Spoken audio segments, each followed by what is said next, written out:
KKR কি এবার IPL শুরু হওয়ার আগেই হেরে গেল? হর্ষিত রানা বাদ, পাথি রানা নেই, একেবারে খাদের কিনারায় দাঁড়িয়ে কি কেকেআর একটা তুরুপের তাস খুঁজে পেল? জিম্বাবুয়ের সেই লম্বা বোলার কি পারবে কলকাতাকে বাঁচাতে? ভিডিওটা শেষ পর্যন্ত না দেখলে কিন্তু আসল রহস্যটা মিস করে যাবে। বন্ধুরা, তোমরা যারা কেকেআরকে মন থেকে ভালোবাসো, যারা বেগুনি সোনালী জার্সির আসল ভক্ত, তারা এখনই ভিডিওটাতে একটা লাইক দিয়ে দাও আর কমেন্টে ঝটপট লিখে ফেলো কেকেআর। তোমাদের এই ভালোবাসাই আমাদের শক্তি। আর হ্যাঁ, কেকেআরের ছোট বড় সব খবর সবার আগে পেতে নিচে ডেসক্রিপশনে দেওয়া আমাদের হোয়াটসঅ্যাপ আর টেলিগ্রাম গ্রুপে এখনই জয়েন হয়ে যাও। সেখানে কিন্তু আমরা সব সিক্রেট আপডেট দিয়ে থাকি। এখন আসা যাক আসল গল্পে। ঠিক যেন একটা সিনেমার মতো অবস্থা হয়েছে আমাদের কেকেআর টিমের। আইপিএল 2026 শুরু হতে আর মাত্র কয়েকটা দিন বাকি, আর তার মাঝেই এলো একটা মন খারাপ করা খবর। আমাদের সবার প্রিয় তরুণ অলরাউন্ডার হর্ষিত রানা এই বছরের আইপিএল থেকে পুরোপুরি বাদ পড়ে গেছেন। তোমরা ভাবো, হর্ষিত ছিল আমাদের তুরুপের তাস।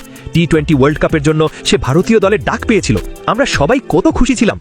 কিন্তু কপাল খারাপ, ওয়ার্ম আপ ম্যাচ খেলতে গিয়ে তার হাঁটুতে খুব বাজে চোট লেগেছে। ডাক্তাররা বলে দিয়েছেন এবার আর তার মাঠে নামা হবে না। আন্দ্রে রাসেল যখন রিটায়ারমেন্টের কথা ভাবছে, তখন আমরা ভেবেছিলাম হর্ষিত হবে আমাদের ডেথ ওভারের রাজা। কিন্তু সেই স্বপ্নটা আপাতত ধাক্কা খেল। সমস্যা কিন্তু এখানেই শেষ নয়। তোমরা জানো, কেকেআর ম্যানেজমেন্ট এবার 18 কোটি টাকা খরচ করে শ্রীলঙ্কার সেই ভয়ঙ্কর বোলার মাথিসা পাথিরানাকে দলে নিয়েছিল। কিন্তু খবর আসছে সেও এখনো চোট থেকে পুরোপুরি সেরে ওঠেনি। পাথিরানা খেলতে পারবে কি পারবে না তা নিয়ে এখনো একটা বড় প্রশ্নচিহ্ন ঝুলে আছে। যদি সেও না থাকে, তবে আজিঙ্কা রাহানের কেকেআর টিম বোলিং নিয়ে মহা বিপদে পড়বে। তবে অন্ধকার ঘনিয়ে এলেই যেমন আলোর দেখা মেলে, কেকেআর ফ্যানদের জন্য একটা দারুণ খুশির খবরও আছে। মুস্তাফিজুর রহমান চলে যাওয়ার পর সবাই ভাবছিল তার জায়গায় কে আসবে। কেকেআর কিন্তু খুঁজে বের করেছে জিম্বাবুয়ের সেই আগুনের গোলা ব্লেজিং মুজারবানিকে। মুজারবানি আইপিএলে খেলার জন্য নিজের অন্য সব চুক্তি পর্যন্ত বাতিল করে দিয়েছে। জাস্ট ভাবো, কেকেআরের জন্য তার ডেডিকেশন কতটা। সদ্য শেষ হওয়া টি-20 ওয়ার্ল্ড কাপে সে কি দুর্দান্ত বল করেছে দেখেছো?